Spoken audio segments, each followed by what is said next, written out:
Good afternoon student. पूर्व माध्यमिक शिष्यवृत्ति परीक्षा कक्षा 8वीं ये मार्गदर्शिका है। एक्चुअली इसमें प्रश्न पत्र 1 मतलब जो भी आपका इस कॉलेज का पहला पेपर जो होता है विषय हिंदी और गणित के लिए, ठीक है, हिंदी माध्यम के लिए या सेमी इंग्लिश के लिए, ठीक है। तो उनकी जो है उनको किस प्रकार से उसकी तैयारी करना है, तो यहाँ पे हम लोग जो है हिंदी ये विषय भी फिलहाल देखने वाले हैं। सबसे पहले हम देखते हैं बच्चों यहाँ पे घटक पहला जिसका नाम है आकलन, ठीक है। और उसमें आकलन में हम लोग देखने वाले हैं उपघटक 1.1 परिच्छेद, ठीक है। आप सभी को पता है कि परिच्छेद मतलब क्या होता है, तो इसे जाने सबसे पहले कुछ इम्पोर्टेंट बातें हैं वो आप लोग देख लो। आप यहाँ पे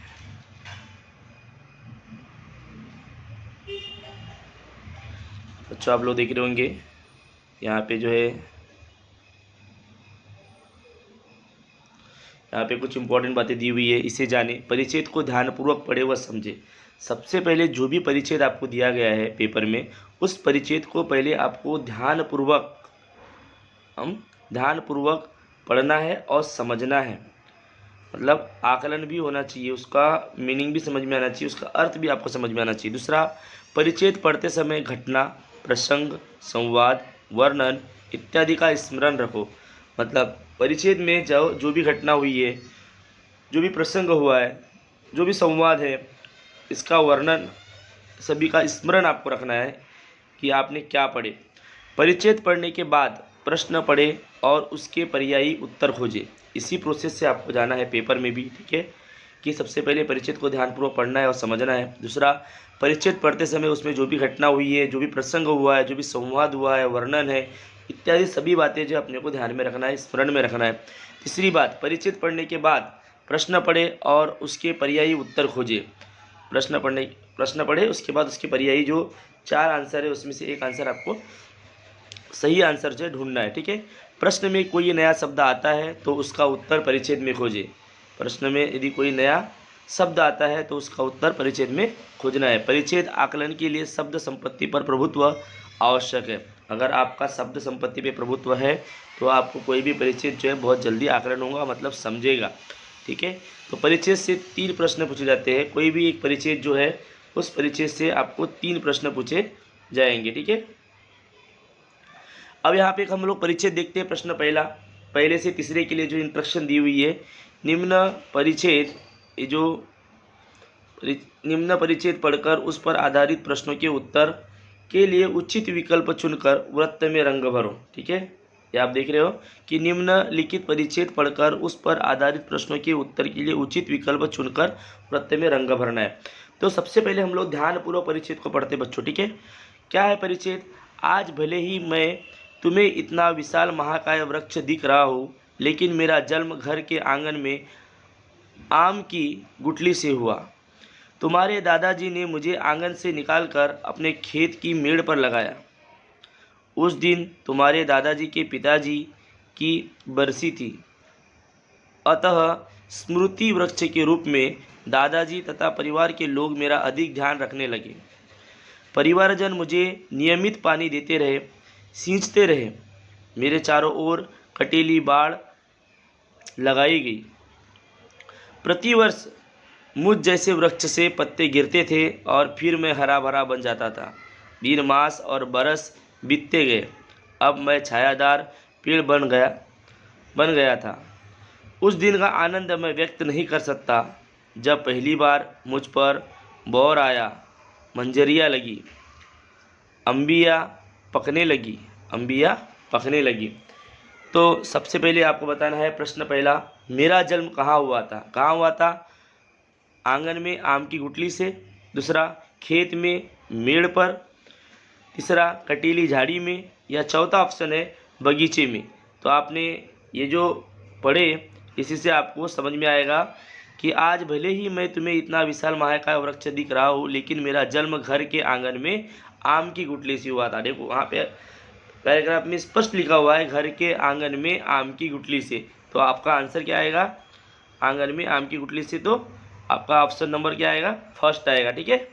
ऑप्शन नंबर फर्स्ट जो है आपका राइट आंसर होगा।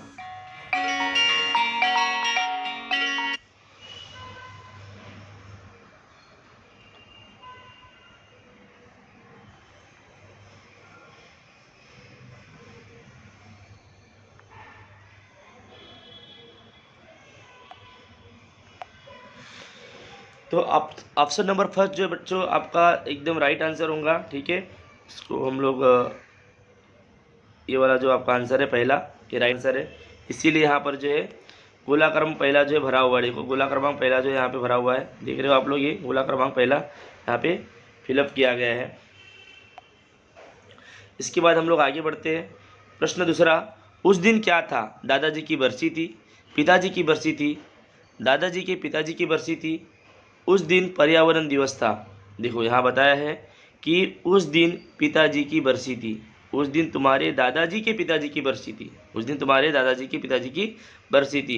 दादाजी के पिताजी की बरसी थी मतलब आएगा आंसर नंबर 3। ठीक है, आंसर नंबर क्या आएगा? 3 आएगा। ठीक है, ये आंसर आपका है, आंसर नंबर 3 जो है ये आपका आंसर होगा। ठीक है, तो ऑप्शन नंबर 3 जो ये आपका आंसर है। उसके बाद परिवार के लोग मुझे नियमित क्या देते रहे? भोजन देते रहे, पानी देते रहे, खाद देते रहे, दूध देते रहे। क्या देते रहे? पानी देते रहे, बराबर है। तो आपके पैराग्राफ में ये लिखा हुआ है, आपके यहाँ पे पैराग्राफ में लिखा हुआ है कि परिवार के लोग नियमित, परिवारजन मुझे नियमित पानी देते रहे, परिवारजन मुझे नियमित पानी देते रहे, ये पैराग्राफ में लिखा हुआ है। इस प्रकार से 3 प्रश्न आपको जो है हर पैराग्राफ से पूछे जाएंगे बच्चों। उसके बाद हम लोग देखते हैं परिच्छेद क्रमांक दूसरा। ठीक है, प्रश्न क्रमांक 1 से 3 हम लोग अभी कहाँ हैं? ठीक है, तो यहाँ से हम शुरुआत करें, ये वाला परिच्छेद हम लोग देख रहे हैं। तो परिच्छेद प्रश्न क्रमांक 1 से 3 के लिए इंस्ट्रक्शन है, निम्नलिखित परिच्छेद पढ़कर उस पर आधारित प्रश्नों के उत्तर के लिए उचित विकल्प चुनकर वृत्त के रंग भरे, वृत्त में रंग भरे। तो पैराग्राफ में सबसे पहले पढ़ता हूँ, परिच्छेद पढ़ता हूँ। ठीक है, मेरा अस्तित्व बहुत प्राचीन काल से है, मेरा उल्लेख रामायण महाभारत जैसे पौराणिक ग्रंथों में भी मिलता है।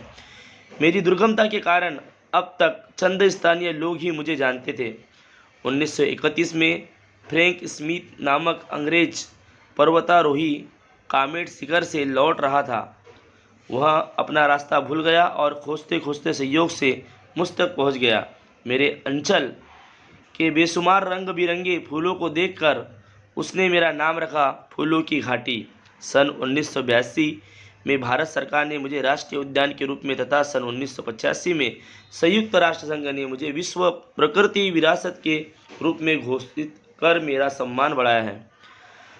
जब से लोगों को मेरे प्राकृतिक सौंदर्य का पता चला है, तब से कई प्रकृति प्रेमी और अध्येता यहाँ आते हैं।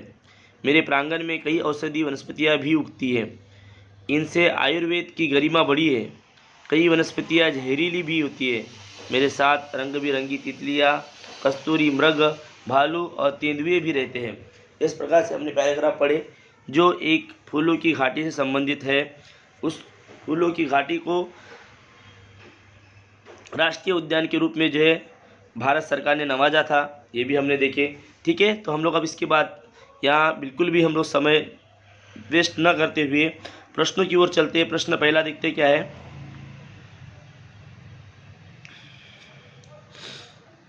देखो प्रश्न पहला क्या है, मेरा उल्लेख किन ग्रंथों में मिलता है? महापुराण, रामायण महाभारत, फूलों की घाटी, वेद। तो यहाँ पे लिखा है मेरा अस्तित्व तो बहुत प्राचीन काल से है, मेरा उल्लेख रामायण महाभारत जैसे पुरानी ग्रंथों में भी मिलता है। मतलब क्या आएगा? रामायण और महाभारत। आंसर आएगा आंसर नंबर 3, थर्ड नंबर जो है ये इसका आंसर रहेगा। ठीक है, 3 जो है ये इसका आंसर रहेगा जो आप यहाँ देख रहे हो। ठीक है, ऑलरेडी थर्ड नंबर का जो है यहाँ पे गोला भरा हुआ है। इसके बाद हम लोग देखते हैं प्रश्न क्रमांक दूसरा। 1982 में भारत सरकार ने क्या घोषित कर मेरा सम्मान बढ़ाया? भारत सरकार ने क्या घोषित किया था? राष्ट्रीय उद्यान के रूप में घोषित किया था। तो उसमें आएगा आंसर पहला। ठीक है, पहला जो है ऑप्शन नंबर फर्स्ट जो है इसका आंसर होगा। ठीक है, ऑप्शन नंबर फर्स्ट ये इसका आंसर होगा, राष्ट्रीय उद्यान। उसके बाद हम लोग देखते हैं आगे, विश्व प्रकृति विरासत के रूप में घोषित कर किसने मेरा सम्मान बढ़ाया? संयुक्त राष्ट्र संघ। हमने पढ़े संयुक्त राष्ट्र संघ आएगा, इसमें आंसर क्या आएगा? संयुक्त राष्ट्र संघ ने विश्व प्रकृति विरासत के रूप में घोषित कर किसने मेरा सम्मान बढ़ाया? तो संयुक्त राष्ट्र संघ ने। तो यहाँ पे ऑप्शन नंबर 2 जो है आपका आंसर है। तो इस प्रकार से बच्चों अगर आप पैराग्राफ को सही ढंग से पढ़ते हो और उसको जो भी उसमें जो भी घटनाएं दी हुई है, जो भी उसमें वर्णन किया हुआ है, ठीक है, तो वो आपको अपने दिमाग में स्मृति में रखना है, जिससे आपको सभी प्रश्न के उत्तर देना बड़ा आसान हो जाएगा। परिच्छेद नंबर 3 पढ़ते हैं हम लोग, ठीक है। परिच्छेद नंबर 3 ये देखते हैं। इसमें भी प्रश्न पहले से तीसरे के लिए इंस्ट्रक्शन है। निम्नलिखित परिच्छेद पढ़कर उस पर आधारित प्रश्नों के उत्तर के लिए उचित विकल्प चुनकर वृत्त में रंग भरो बोला है, ठीक है। सबसे पहले परिच्छेद ध्यानपूर्वक पढ़ना है। भारतीय पठारी प्रदेश की नदियों का उद्गम पश्चिमी घाट, विंध्य, सतपुड़ा और अमरावली पर्वतों से होता है। नर्मदा नदी सतपुड़ा और विंध्य पर्वतों के मध्य है। नर्मदा नदी सतपुड़ा और विंध्य पर्वतों के मध्य से बहती है। यह छत्तीसगढ़, मध्य प्रदेश, महाराष्ट्र और गुजरात राज्यों में से बहती है। तापी का उद्गम सतपुड़ा से होता है। यह मध्य प्रदेश, गुजरात में से बहती है। महानदी छत्तीसगढ़ के बस्तर की पहाड़ियों में से निकलती है और उड़ीसा में बहती है। गोदावरी और कृष्णा महाराष्ट्र के सह्याद्री पर्वत से निकलकर महाराष्ट्र, कर्नाटक और आंध्र प्रदेश से बहती है। कावेरी दक्षिण भारत की प्रमुख नदी है। इसका उद्गम कर्नाटक के ब्रह्मगिरी से हुआ है। यह कर्नाटक और तमिलनाडु से बहती है। साथ ही इसके किनारों में हमारे महान पुरुषों का संस्पर्श पाया है। हमारा देश गर्म हवा का है, अतः नदियों में स्नान करने का एक अलग ही आनंद होता है। हमारे जीवन में जल के साथ प्रकाश का भी महत्व है, अतः नदियों में दीपक छोड़े जाते हैं। तो तापी नदी का उद्गम कहाँ से होता है?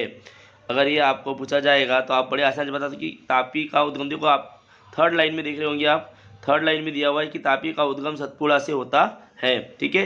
यहाँ पे एकदम डायरेक्ट आंसर दिया हुआ है, घुमा फिरा के नहीं दिया हुआ है कि तापी का उद्गम जो है सतपुड़ा से होता है।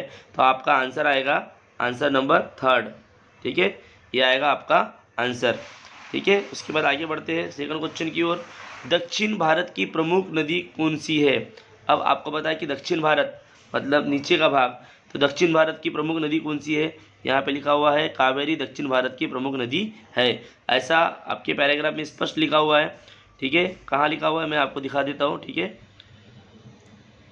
ये देखो मैं यहाँ पे टिक कर रहा हूँ थोड़ा हल्का सा, ठीक है। तो ये लिखा हुआ है कावेरी दक्षिण भारत की प्रमुख नदी। ऐसे आपको तुरंत याद आना चाहिए कि मैंने कहाँ कौन सा सेंटेंस पढ़ा था, ठीक है, जिससे आपको पैराग्राफ को बहुत जल्दी सॉल्व करने में बड़ा आसानी होगी। तो इसमें आपका आंसर आएगा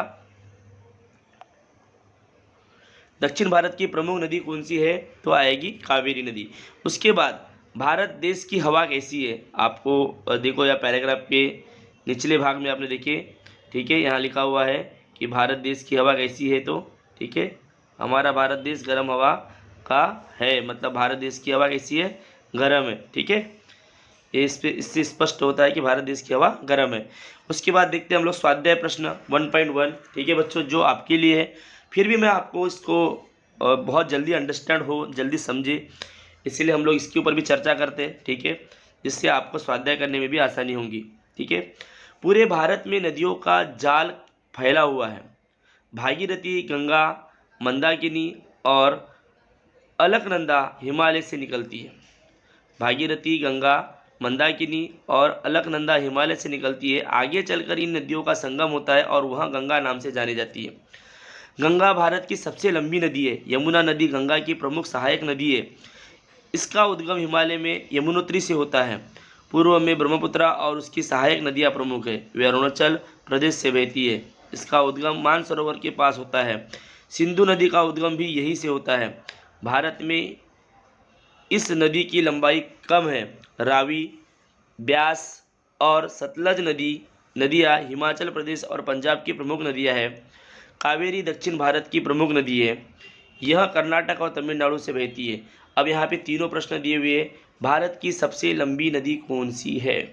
ये प्रश्न आपको पूछा है, तो आपका आंसर क्या आना चाहिए? देखो, तो आपने पढ़े हो कि भारत की सबसे लंबी नदी कौन सी है, ठीक है।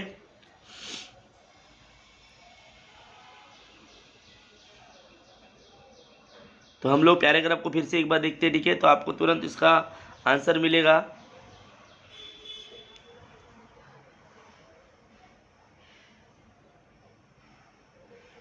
पूरे भारत में नदियों का जाल फैला हुआ है। भागीरथी, गंगा, मंदाकिनी और अलकनंदा हिमालय से निकलती है, आगे चलकर इन नदियों का संगम होता है और वह गंगा नाम से जानी जाती है। गंगा भारत की सबसे लंबी नदी है। देखो यहाँ पे ऑलरेडी लिखा हुआ है गंगा भारत की सबसे लंबी नदी है। ठीक है, तो ऑप्शन नंबर 2 जो है ये आपका आंसर होगा बच्चों। ठीक है, ऑप्शन नंबर 2 जो है ये आपका आंसर होगा। ठीक है, इस प्रकार से आपको आइडेंटिफाई करना है। गंगा की प्रमुख सहायक नदी कौन सी है? तो यहाँ लिखा हुआ है कि पूर्व में ब्रह्मपुत्र और उसकी सहायक नदियाँ प्रमुख है। यमुना नदी गंगा की प्रमुख सहायक नदी है। यमुना नदी, देखो थर्ड लाइन में, थर्ड रो में, यमुना नदी गंगा की प्रमुख सहायक नदी है। तो आंसर आपका आएगा यहाँ पर भी पहला, यमुना नदी। ठीक है, उसके बाद बोला है कावेरी कहाँ की प्रमुख नदी है? तो आपको पता है कि दक्षिण भारत की कावेरी जो है अरुणाचल प्रदेश, मध्य महाराष्ट्र, मानसरोवर, दक्षिण भारत। तो दक्षिण भारत की जो है कावेरी नदी, दक्षिण भारत की कावेरी नदी जो है ये भारत की प्रमुख नदी है। कावेरी दक्षिण भारत की प्रमुख नदी है। इस प्रकार से आप जो है तुरंत पैराग्राफ को पढ़ते समय अगर आप अपने दिमाग में रखते हो, अपनी स्मृति में रखते हो, तो आपको बड़ा ही आसान होगा। इसके बाद परिचय दूसरा हम लोग पढ़ते हैं। पन्ना मध्य प्रदेश का वह स्थान है जहाँ हीरे निकलते हैं। सारे देश में पन्ना का नाम मशहूर है। पन्ना हमारी जन्मभूमि है। यहाँ छोटे छोटे बहुत से उद्योग है, लेकिन मुख्य रूप से यह हमारे लिए प्रसिद्ध है।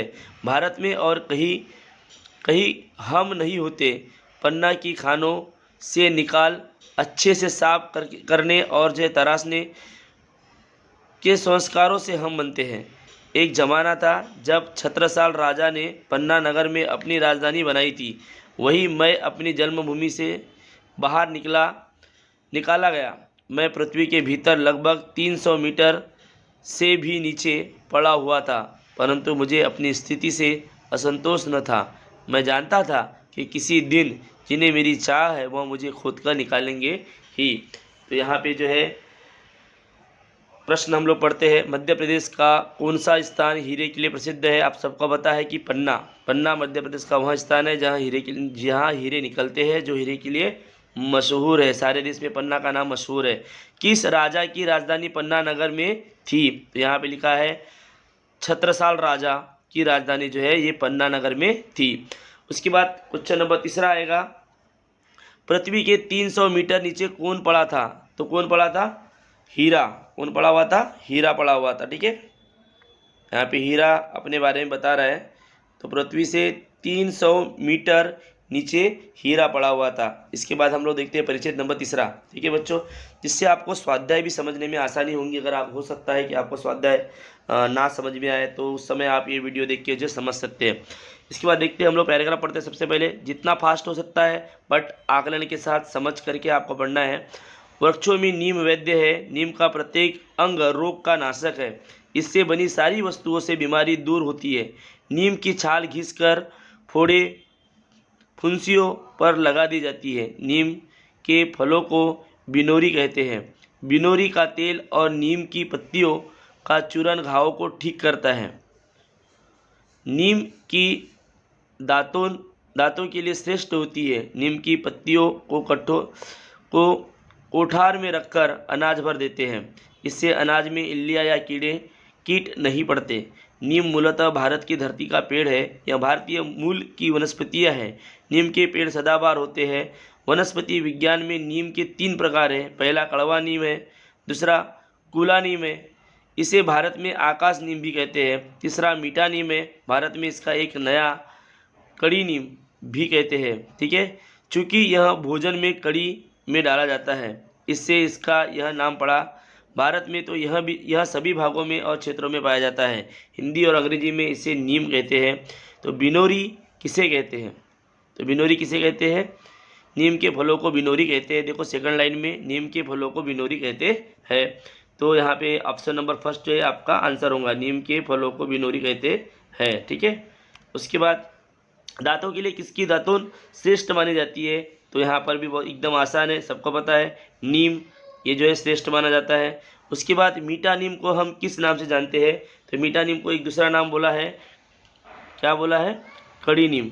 कड़ी नीम का पत्ता हम लोग बोलते हैं ना, जो हम लोग सब्जी में डालते हैं, उसको बोलते हैं कड़ी नीम। तो मीठा नीम को ये जो है कड़ी नीम कहा गया है। यहाँ पे आप देख रहे होंगे भारत में इसका एक नाम, तीसरा मीठा नीम है, भारत में इसका एक नाम कड़ी नीम भी है। जो लास्ट से थर्ड लाइन है वो है उसमें यहाँ पे लिखा हुआ है। ठीक है, देखो यहाँ पे ऊपर वाली लाइन में लिखा हुआ है, ठीक है, इसका आंसर। इसके बाद हम लोग जो है आगे जाते हैं। परिचित फोर्थ है और ये लास्ट है, ठीक है।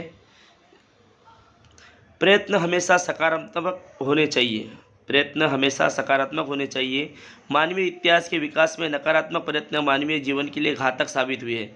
हमारे प्रयत्नों की नींव में मानवीय मूल्य होने चाहिए, उनमें सामाजिक हित के संदर्भ चाहिए। प्रत्येक व्यक्ति और समाज की जिंदादिली का लक्षण है। प्रयत्नों के कारण जीवन में चैतन्य का निर्माण होता है। जीवन आनंददायी, समय सार्थक और कल्याणकारी बनता है। प्रयत्नहीन जीवन न केवल नीरस, उबाऊ और क्षुल्लक होता है, अपितु उन्नति में वह बाधक होता है। इसीलिए मनुष्य को हमेशा प्रयत्नशील रहना चाहिए। जीवन में सफलता असफलता की चिंता छोड़कर निरंतर बिना रुके, बिना उकताए अपने उद्देश्यों की तरफ कदम बढ़ाते रहना चाहिए। इसमें जो आनंद और संतोष है वह अतुलनीय तथा अवर्णनीय है। इसी से हमारे जीवन का अर्थ प्राप्त होता है। ये पैराग्राफ है, हमने पढ़े, ठीक है।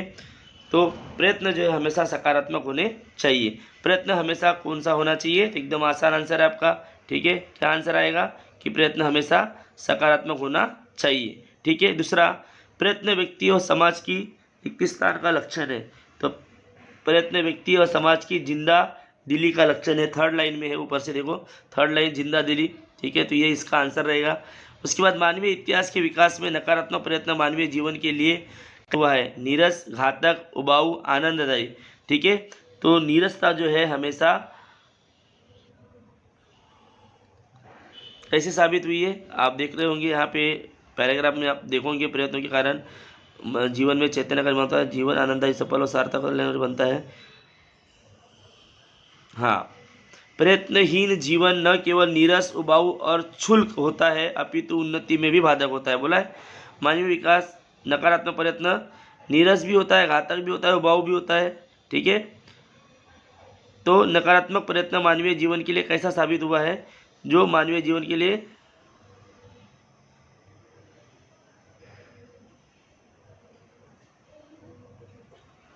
उन्नति में एक बाधक, ठीक है, तो घातक साबित हुआ है, हम लोग बोलेंगे यहाँ पे, ठीक है। जीवन आनंद, हाँ देखो सेकंड लाइन में लिखा हुआ इसका आंसर, मानवीय इतिहास के विकास में नकारात्मक प्रयत्न मानवीय जीवन के लिए घातक साबित हुए। तो यहाँ पर आंसर आएगा आपका 2, ठीक है।